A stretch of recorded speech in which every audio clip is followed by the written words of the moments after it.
Thank you for joining us. My name is Ashley Vandenmyracker.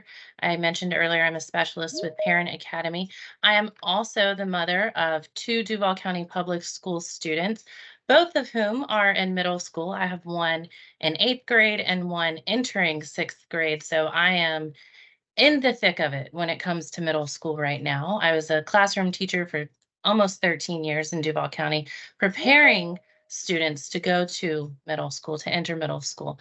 And so that is where my experience lies within DCPS, but also just so you know, I am a parent going through the same transition with you. I've watched my oldest go through it, and we have survived so far all the way. I think we're getting there with eighth grade. I'm expecting it to be a much smoother year. Seventh grade was easier than sixth, so I think eighth will be easier than seventh was. But I do have my youngest is coming into sixth grade, and who knows what to expect because every kid is different. So I'm right there with you. I'm taking my own advice. I'm asking parents all the same things that you're probably asking yourself. And I'm just trying to do the best I can and help my kids get through this season of change as best they can. So I'm going to go ahead and turn my camera off now, and then we'll move through the presentation. So what to expect with middle school this year? Kids have 8 classes. That means 8 classes, 8 classrooms, and 8 teachers, 8 different personalities, 8 different sets of expectations. That's a huge change from elementary school, where our students had 1, 2, maybe 3 teachers that were really teaching them their core classes all day. They had resource teachers, but they didn't see them every day or even every other day. So that's a big difference for our middle schoolers. This year, they also have an A day and a B day schedule. That means they have 4 classes each day. So on A day, they'll have periods 1, 2, 3, and 4. And on B day, they'll have periods 5, 6, 7, and 8. In middle school, our students do enter a 1-to-1 laptop ratio. So what that means is your student within the first couple weeks of school will be assigned a laptop. They will keep that laptop for the entire school year. It will go home with them and it will come back to school with them. It'll have a charger. It is essentially their personal device for the school year. And the reason for that is the majority of the school books are available online. The textbooks are online. They might still have a hard copy that they use in class, but typically that hard copy, with the exception of science, does not travel back and forth to school. So the laptop will travel back and forth, but the textbook usually stays in the classroom. And then also new for our elementary or former elementary students now as they enter middle school is they will dress out for gym. So they'll have a locker room. You'll be asked to purchase a PE uniform, and they'll be asked to wear that as part of their grade for PE. So that's just sort of the quick basics of what to expect as the school year begins. Now, one of the best ways, I think the most important way to let your child have this successful transition to middle school is to really encourage them to have that level of independence and responsibility. And we can do that by starting to encourage them to advocate for themselves. Now, this is not easy. I mean, some of us as adults struggle with it sometimes. So it's not something that necessarily comes naturally for a lot of us, but it's so important that our students and our children learn to start speaking for themselves, not just standing up for themselves, but speaking. So that's also what I mean by advocating, is let them start initiating those conversations with the teachers. And again, it's not natural for a lot of us to advocate for ourselves, but as parents, it's also not natural for us to sort of let our students, our children take on that part of their lives. It's not necessarily comfortable for us as we encourage them to take on more ownership of their life and their education. And so there are times where I know I have found myself throughout middle school so far sort of almost having to stop myself from jumping in too soon or too much. Um, so, how do we let them advocate for themselves? Well, we give them that opportunity, let them develop that confidence, that independence, and those problem solving skills that will ultimately benefit them throughout the rest of their life, not just middle school and high school, but those problem solving skills, those advocating skills, that's going to come in handy. It's going to be beneficial throughout the rest of their life. Now, what does that look like in reality? It is as simple as if I ask my middle schooler, what do you need to work on? And the answer I get is, I don't know. Well, that's not really the answer. You always have something to work on. With 8 classes, there's always something you can be doing for one of those classes, even if it's reading for 30 minutes or if it's studying the notes that you took in class. There's always something. So put it back on them. Try and pull that information out of them um, when they're struggling in class and not necessarily struggling academically or socially. It doesn't really matter. It's just a matter of if they have a concern for a classroom, let them be the first one to communicate with that teacher. Um, if they forgot what the assignment is, they have access to focus, they have access to teams. Every teacher will use focus or teams to post their assignments. So some schools, it's typically a school-wide decision. Some schools, all the assignments will be posted in focus and then teams is a backup. Some schools will use Teams as that primary communication source, and then the grades really just go in focus. So make sure at the beginning of the year when you have open house or orientation, you take that opportunity to find out from the teacher where that information is going to be posted. So that way you can put that back on your student and say, okay, well, go check focus, go check Teams. And then if you still aren't sure, email the teacher or ask the teacher tomorrow. Your student should absolutely be emailing their teacher in middle school. And that can be difficult as parents for us to let go of that. So, what I have taught mine to do is if they email their teacher, I showed them how to add me on the CC line. That way, I stay in the loop because I don't want them to own this completely. They aren't mature enough, they're not responsible enough, and quite honestly, I am a little too controlling to let that go at this point in their educational career. So CC me when you email the teacher, even if it's just to ask about a specific question on an assignment, whatever it is, copy me. That way I know what's going on and I'm aware of that communication. Because if something does happen, if it needs to go to the next step, I can jump in and then reply to everybody on the email and say, hey, circling back around, did you have a chance to see this? Or we're still confused about this. So I'm there, I'm part of the communication, but I'm letting my student own it and initiate it. And that's a huge way for them to start advocating for themselves, and it will directly benefit them in high school when they're having to communicate with their counselor to make sure they have their graduation requirements and all of their teachers, and they start maybe taking dual enrollment classes where they have college professors now, and they've already mastered this skill to email clear communication and get their answer, get the information that they need. So we're letting them advocate for themselves, but that doesn't mean we're stepping back completely. We're just sort of moving backwards away from them in extreme slow motion because we want to remain present and stay involved, but we want them to start to own it.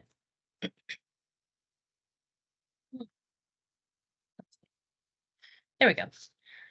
Um, Part of that independence and responsibility is they can't take ownership for their education if we don't help them develop their own system to stay organized. How do they know what they need to do if they don't know what they need to do? Right? So we need to help them find the best way to get organized. Organization, it is a skill, it is learned. It's not something we are just naturally born knowing how to do.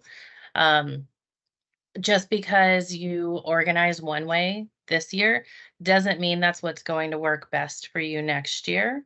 It doesn't mean what you do for one class or one teacher will work for the next teacher. But we have to help them find the strategy that works best for them. We need to help them learn how to manage their time. What does that look like?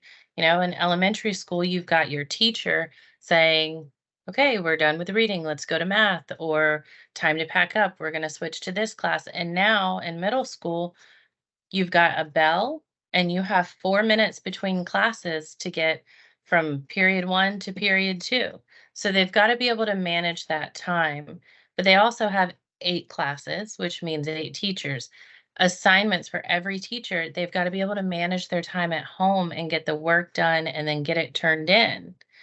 Um, one way that one strategy that's worked really well for my son, because they're on the 8A B day. His first year in middle school, it was a 7-day period. So he had all 7 classes in the same day.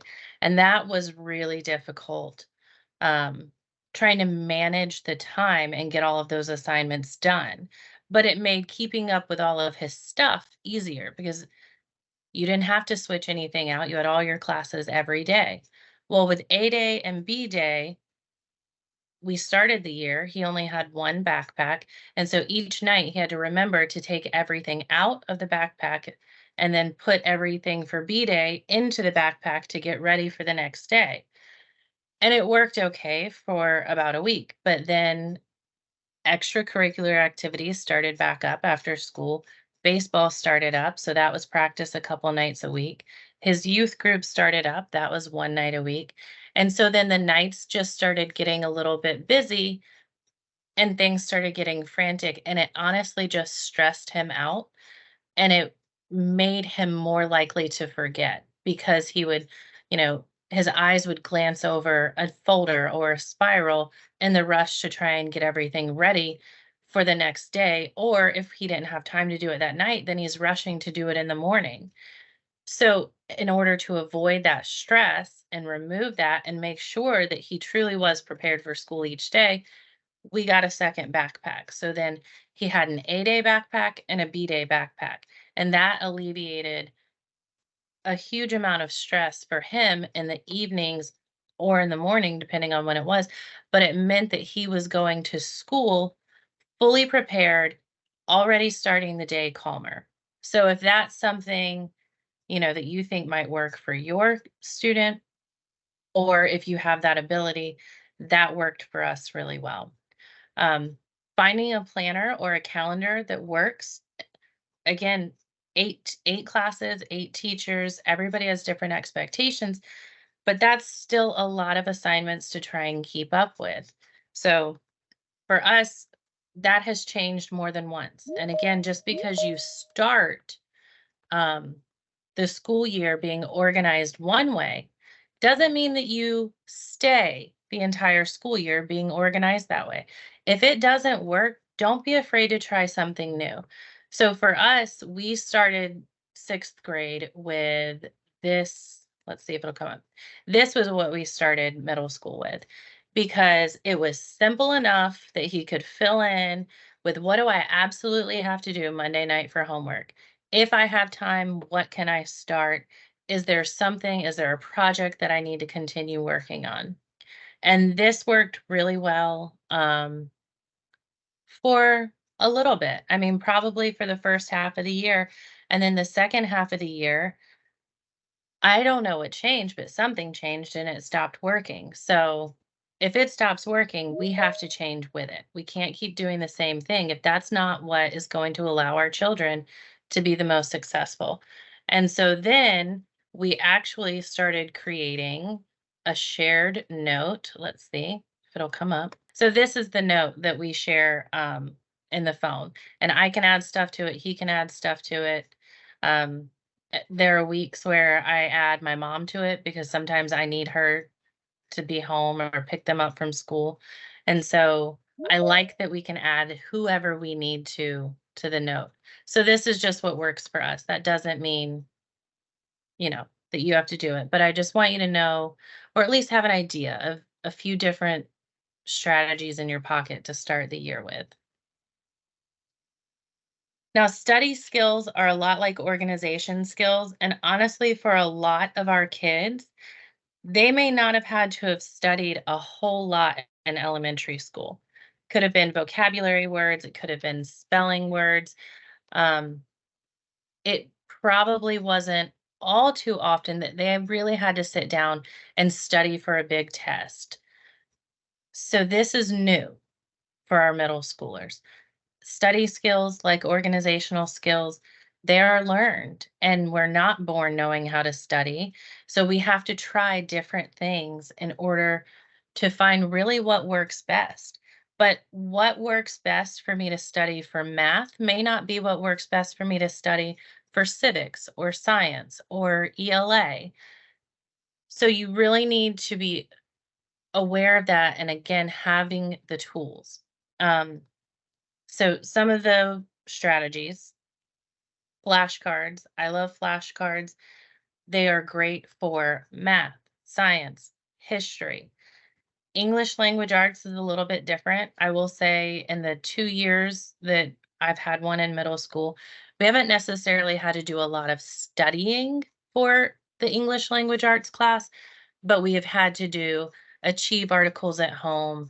We've had to do reading, or we've had to work on a project. So again, it's different for each class, but flashcards we have used for civics, US history, math every year, science every year.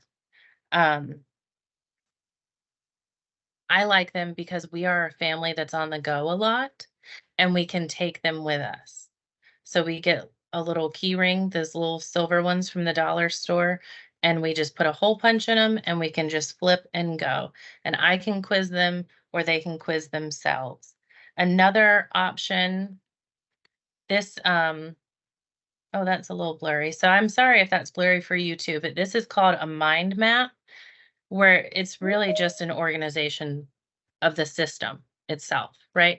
So this one is for the solar system, but it's how it all works together. And you can see they've got the big parts connected by the lines, and then just brief words.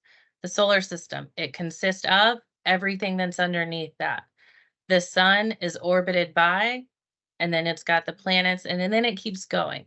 And these are the types of things that we have found helpful, especially if you have a visual learner, or if you have even a tactile learner, if they're drawing this out, color coding the planets, color coding the different parts.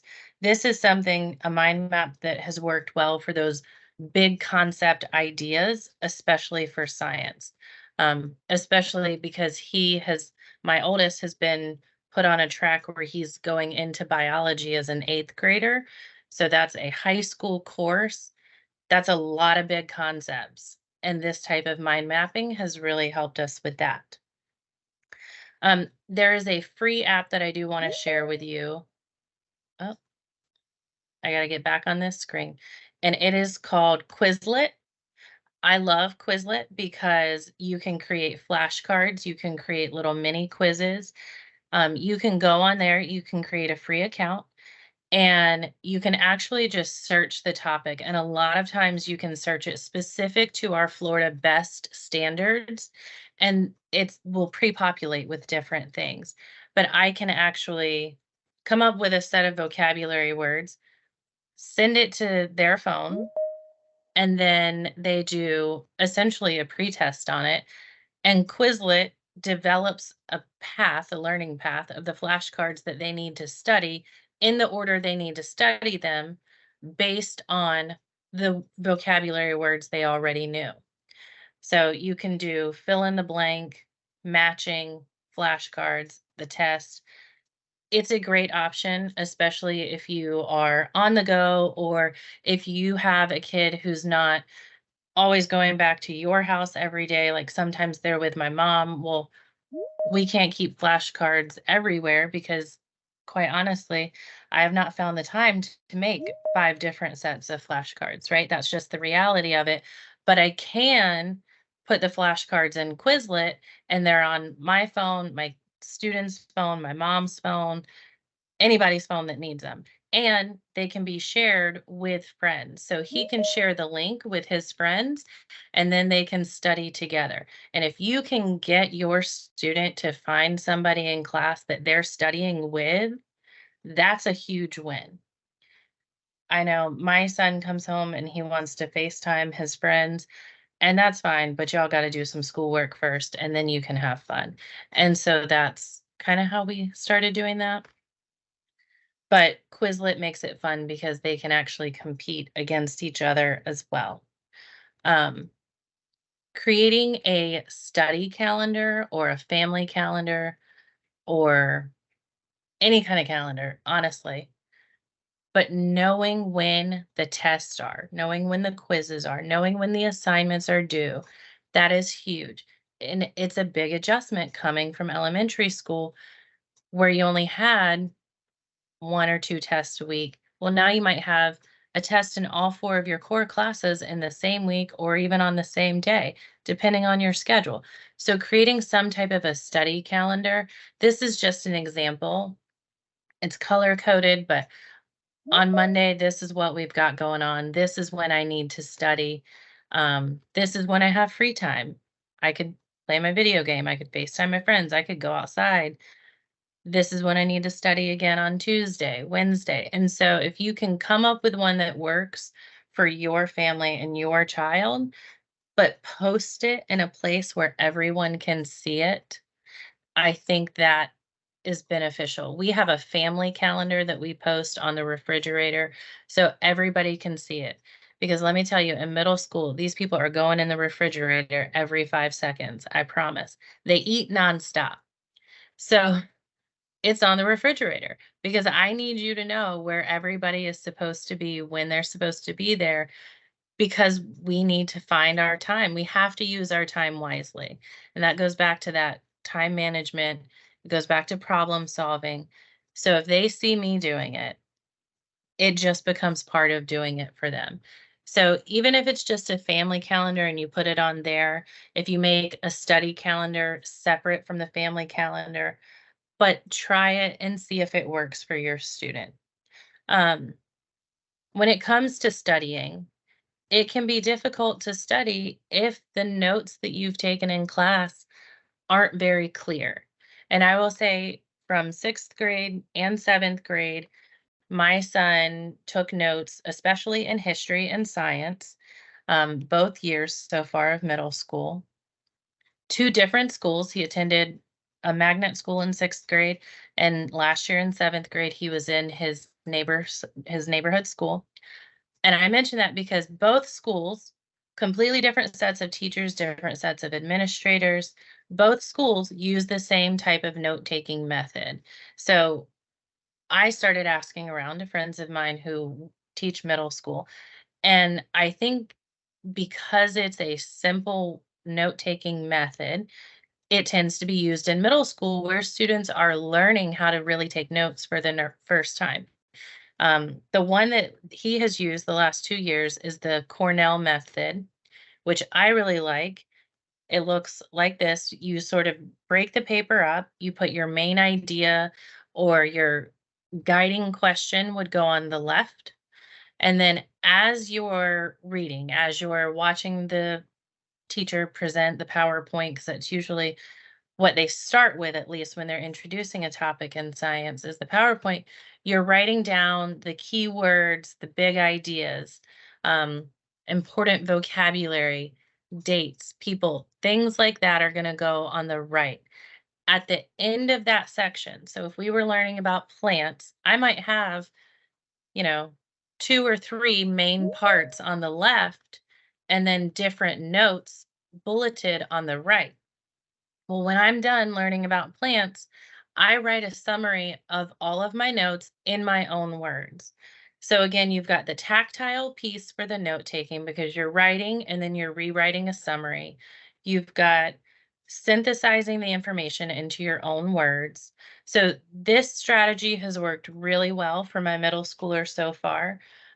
He actually started teaching it to my youngest, the one who's entering 6th grade.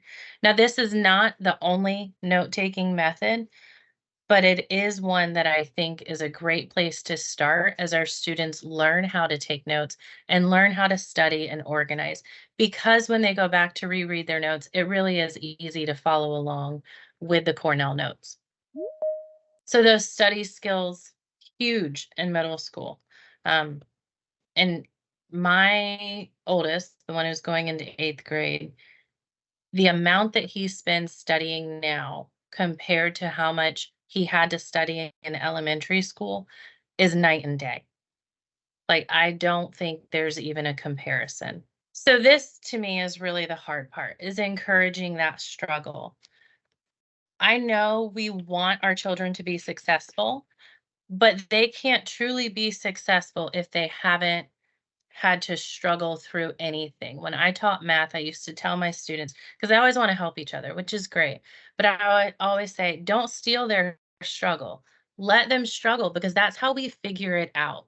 That's how we find our way through to what works for us. So it's okay to let our students struggle.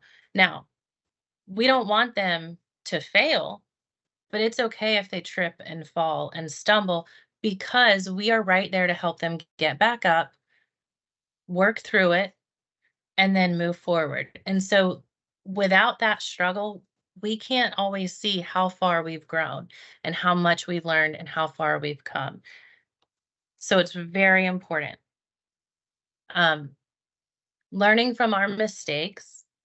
I think we talk about this probably every day in our house because we are not perfect. I am not perfect. My children are not perfect. So even when I make a mistake, I try to be very conscious about it and talk about that mistake with them. And actually, not right before, but this afternoon, even, I told them, I said, I know that I shouldn't have done that, but I'm sorry. I did. This is what we needed to work through. So it's just being aware that we're all human. And our middle schoolers are going through so much change mentally, physically, emotionally, all the change is happening.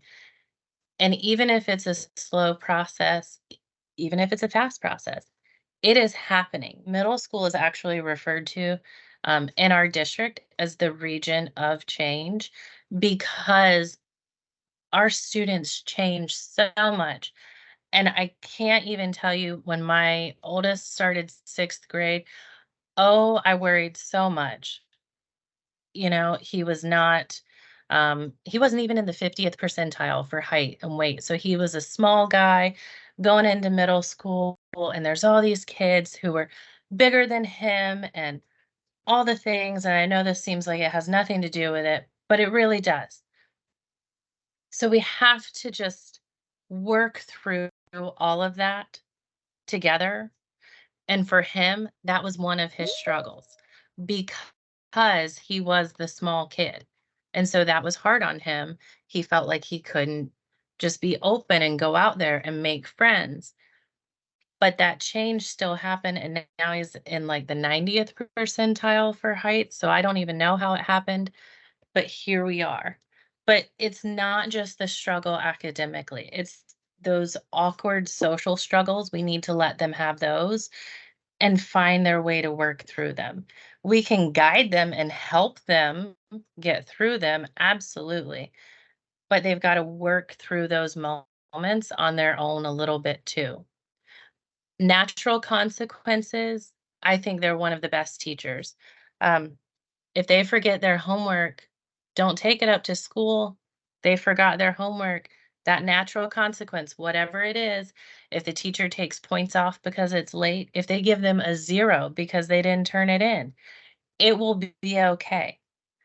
Let them learn that lesson. Let them have that consequence and experience that with that feeling.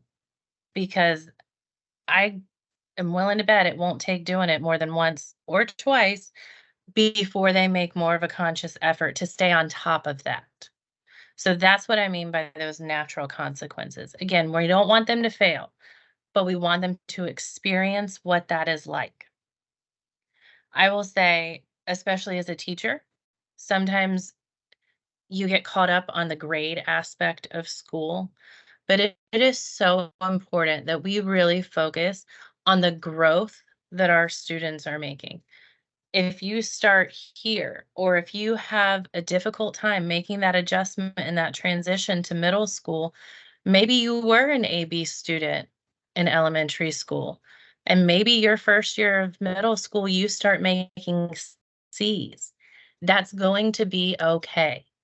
It is okay because maybe you have a C the first 9 weeks as you work through figuring out middle school and how to study and how to organize. But focus on the growth from there. Even if it's a D or an F, whatever it is, focus on the growth. Find that positive. Help them find the positive and keep moving forward. And I added change the questions you ask on here because this goes back to us letting them own their education. It goes back to letting them problem solve, letting them start to advocate for themselves. So if they are struggling, instead of saying, how can I fix this for you? We start asking, what can I do to support you? What can I do to help you? Or how can I help? Because they might not always know exactly what they need or what they need from you. But if you just open the conversation with how can I help? And you get an I don't know, okay. Well, do you need supplies? Do you need paper? Do you need me to help you find a book? What is it that you need? Help them start going through that process, but really getting them to be the ones to tell you what they need instead of you saying, okay, well, you need to do XYZ. Um, I think a great question to always start the day with, like in the afternoon when I see them, I say, okay, what do you need to do this afternoon so that you're successful tomorrow at school? And it really puts it back on them to start saying, oh, I need to read for 30 minutes. I need to make sure I have this online lesson done, whatever that looks like. But when you pose the question like that, they are almost forced to really start to think about it. Try and avoid yes, no questions.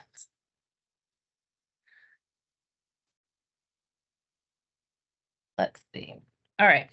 Um, I think probably most of us remember what starting middle school was like.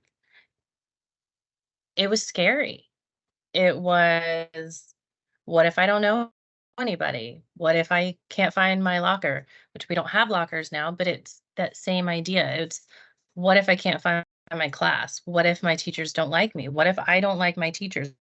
What if I'm not good at music? Or what if I don't want to dress out in PE and I don't want to change in the locker room? There's so many unknowns. And we really owe it to our children to help them work through that as much as they can. A lot of schools have already held their orientation that they usually do over the summer, where they invite each grade level to come on different days, different times.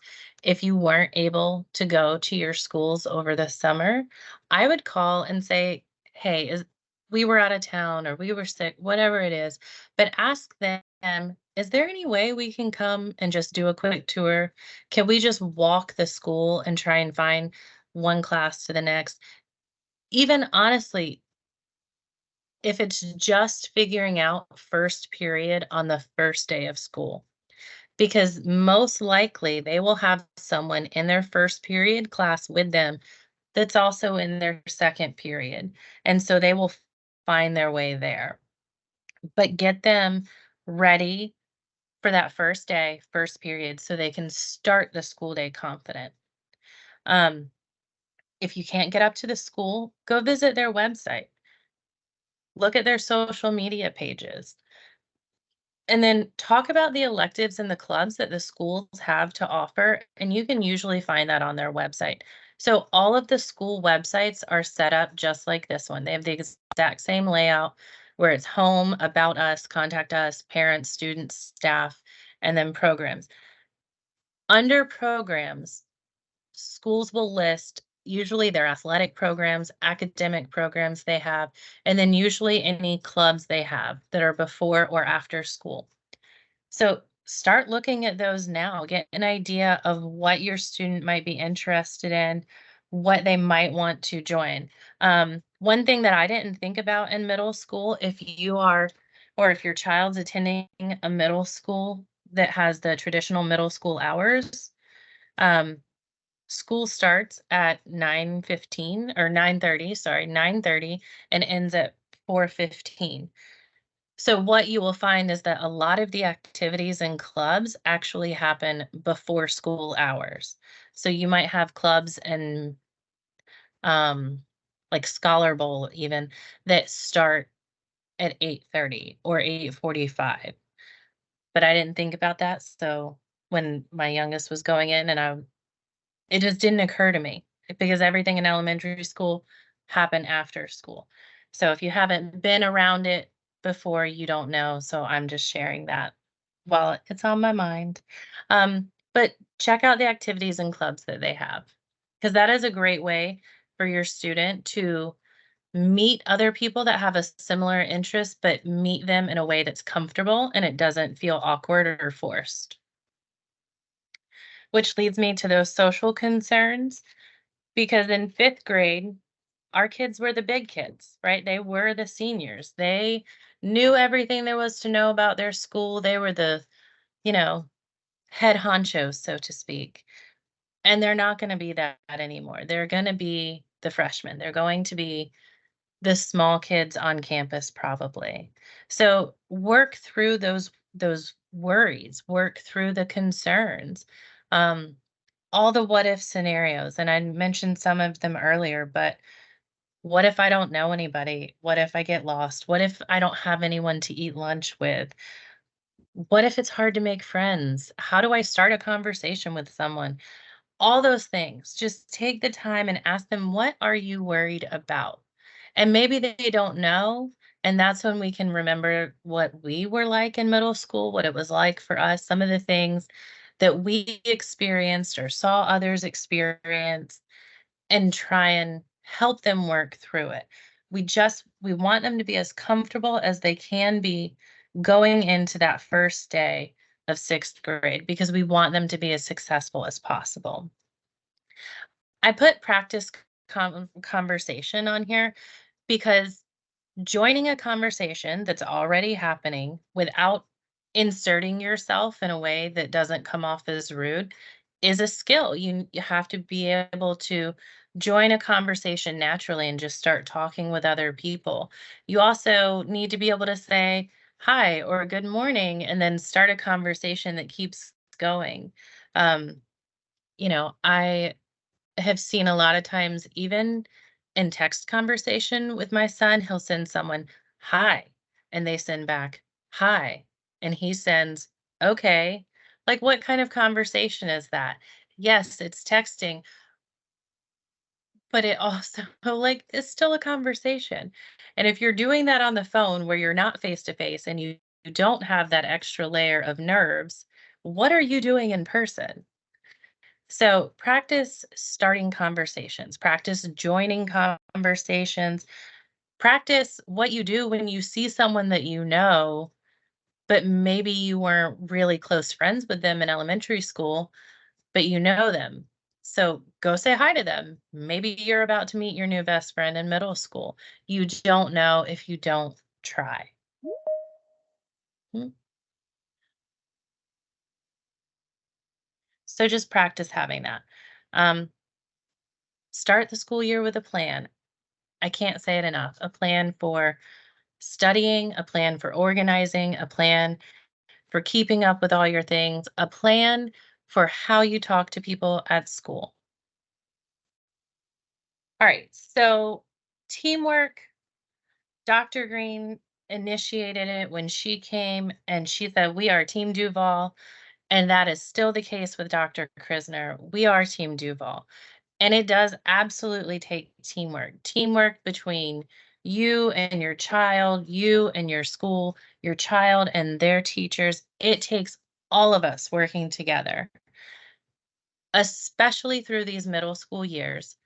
I have seen my own son, he wants to sort of pull away. He wants that independence, but now is really not the time. And I know that because I've been through middle school and I know all the changes and the things that are going on. I need him to continue talking to me and being open with me now more than ever, right? So it's finding new ways to ask about their day. It goes back to really avoid the yes or no questions.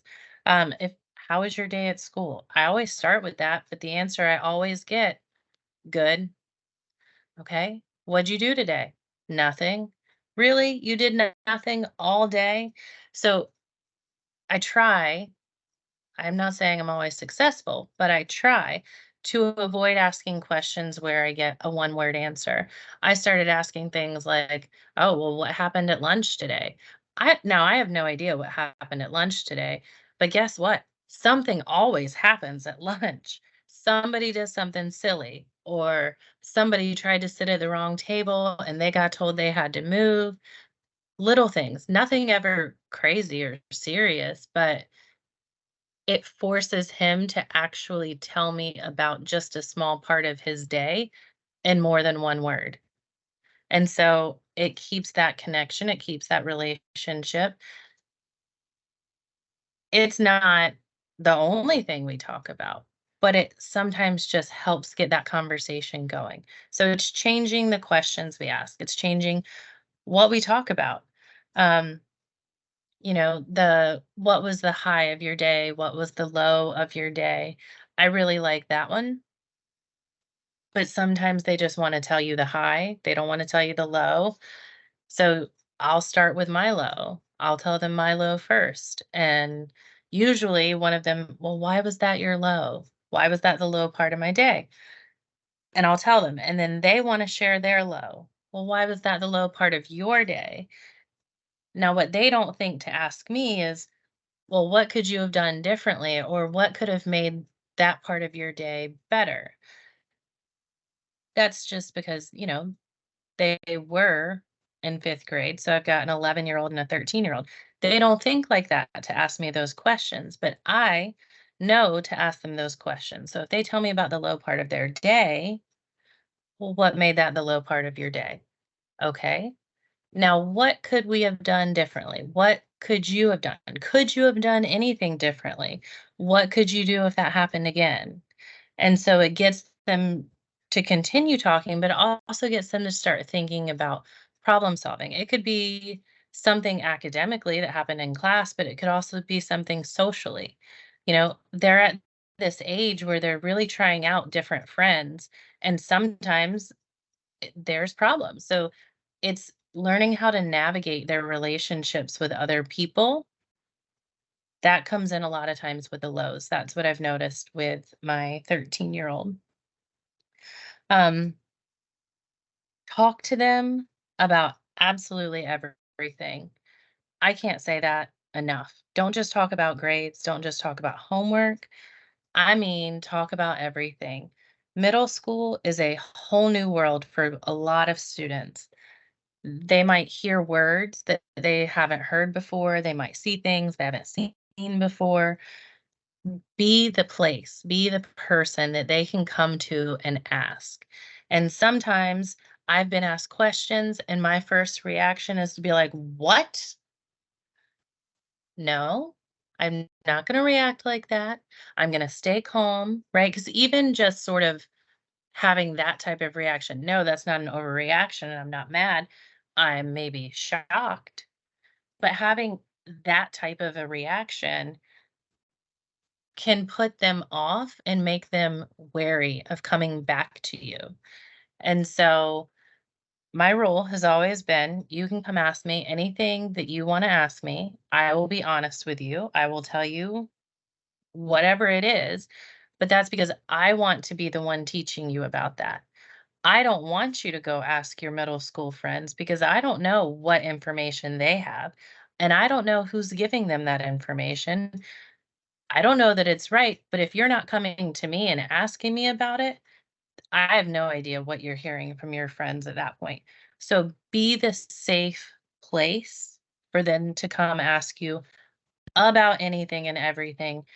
And in the 2 years of middle school, let me tell you, I've been asked some questions. I've had conversations I didn't think that I would have, but you just have them, and you have to make it part of just normal conversation because it has to be, right? I want you to be successful and healthy and safe in every single aspect of life. And that means we have to make these conversations just normal because I need you to know that you can trust what I'm saying and that I'm being honest with you. And I need to know that I can trust you, that you're going to come to me for information, not go to your friends. Because we all know they're in middle school. What do they really know about anything, right? Um, if your child has a phone, please monitor their social media if you allow them to have social media. Students can get in trouble at school. There can be school consequences for things that happen on their phone, even if it doesn't happen at school. So just monitor their social media if you allow that to happen or if you allow them to have social media. And then bedtime is different as our students get older. The bedtime routine should evolve. Yes, it should change. It should grow and mature with our children, but it should not go away completely. It should not be stay up until whenever you want, go to bed, wake up. You know, there needs to be a routine. Brush your teeth, wash your face. Let's read a book together still. Pick a novel that they want to read.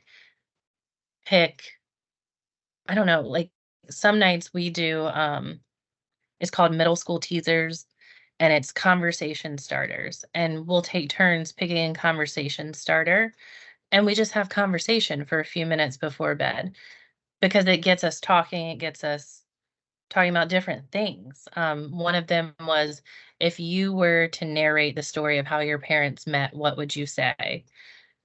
And he had to come up with this whole story, and it was funny. And so it entertained us, but also it got us talking about, okay, well, how did mom and dad really meet?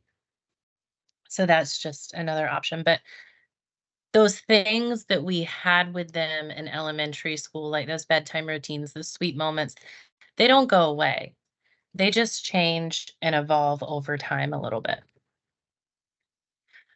Working with your child's teacher, check your parent account. You may have seen all the ads that say get linked and they talk about a linked parent account. If you have a focus account, you have a linked parent account. So check focus, check teams, follow up with the teachers. If you need to, when your student emails, if you need to be the one to follow up, follow up. Don't be afraid to jump in and assist, but just let your child be the one to take that first step. Um, Volunteer. Middle schools need volunteers just as much as elementary school. And there is a trend in parental involvement as students get older. Parents become more and more hands off. Middle school, that's not the time to become hands off. Get in the school, go volunteer, join PTA, go to the SAC meetings. Really get in there as much as you can and learn the culture of your school. Learn your administrators, get to know them because when we drop our students off at school, they are our family, right? That school becomes my child's family when I drop them off. And so I want to know my family and I want my family to know me. So get in the school as much as you can. I suggest asking for a conference in the first semester and the second semester, particularly if you have a student who has a 504 or an IEP. Get in there and meet with the team of teachers and say, this is what makes my students successful, or this is what has helped them in the past. Do you have any ideas? The first 9 weeks, that's a really difficult time because it is such a transition period in middle school going into sixth grade. But in the second 9 weeks, I don't think that that would be inappropriate to ask to meet with your child's team of teachers. Um, SAC meetings, parent nights, they all still happen in middle school. And you get dances, so you could go chaperone and volunteer for field trips. Your kid might not want you to, but you see a lot of things when you do it. Um, the district has some new apps that they're making available to parents this year. There's also some old apps. So the apps that you need, these will help you stay up to date with grades, assignments. They'll allow you to monitor your child's transportation if they're a bus rider. They will allow you to monitor their online safety, and it will also allow you to communicate in a much more streamlined process with your child's school. So the Duval County Public Schools app, this is what it looks like. Within this app, you can quickly access Focus to check grades. Teams, I highly recommend that you download Teams on your mobile phone if you don't have it already. You can toggle back and forth between Teams accounts now. So I can be logged in as myself as an employee. I can be logged in. I can go up to my little face and I can click it and I can log in as my oldest and then I can click it again and I can log in as my youngest. So I can quickly see what is out there in Teams because a lot of teachers will upload PowerPoints or assignments or just a summary of what they did in class to Teams. And so that is a great way to really sort of get a sneak peek into what they're actually doing in the classroom. This is a new app. This is called EduLog, I think. I don't want to get the name wrong. Yes, EduLog, EDULOG. This will allow you, if you have a bus rider, they will scan their student ID badge when they get on the bus. They'll scan their student ID when they get off the bus. So it lets you know when your student is getting on the bus. It allows you to track the bus along the routes so you can see if it's delayed, if it gets stuck in traffic, and then it'll alert you when your student gets off the bus. App Parent. This is an app that will be available for middle and high school parents of DCPS students, and it will allow them to monitor what their students are doing online on a district issued laptop when they're at home. So that laptop that your student brings back and forth from school to home, when they're at home on it and they're on your network, which is most likely not quite as strict as the school network, and they have access to other sites that they don't have access to at school. This app will let you see exactly what they're doing while they're online at home on that district issued laptop. And so this one's a new feature. Um, I'm really excited about it for parents of middle and high school students because they need their laptop for almost every single class. But my network at home is not as strict. It's set up that I have, you know, the um the child protections on, but again, what I have at home is not as strong as the firewalls and the networks that the district has put a lot of time and money into creating at the schools. So I'm excited about this one. And then Blooms is what the district has switched to. Elementary school, we used Class Dojo last year. Now it's going to be Blooms, and this is going to be available K-12. So all parents will have access to it. Um, I will say with Blooms and the EduLog, both of those you will be able to log into using your parent account. So the same username and password that you use to log into Focus with, you will log in to EduLog and Blooms with. The app, a parent app, it will not be linked through our single sign-on with the district, but when you create your login, I suggest making it the same as your parent account, just to make it easy and simple. Um, Now, Blooms, a parent, EduLog, you can go ahead and download those apps now, but your school will let you know when you can actually log in using that single sign-on, your parent access or your parent account. The school, you'll get information from them. They'll tell you when you can log in, and then you can log in from there. So you can download them now, but don't try and log in and expect to see anything. But those are the apps that the district has available for parents this year. And then this is Parent Academy's social media. We're on Twitter, we're on Facebook, Instagram. We have our email account, which is parentacademy@duvalschools.org. If you have any questions, please feel free to email us. We want to be your go-to source. If you have a question about reading, math, anything, whatever it is, email us, because if we don't know the answer, we know the people who do know the answers. Thank you all so much for joining us. I appreciate it. I know it was a lot of me talking. My middle school story is not your middle school story, but I do know that it has been an adventure. What I thought it would be, it has not been. There have been tears and laughs and lots of hugs. So I wish you and your students all the best through middle school. And Parent Academy is here. If you need us, send us an email and we will do the best we can to help you.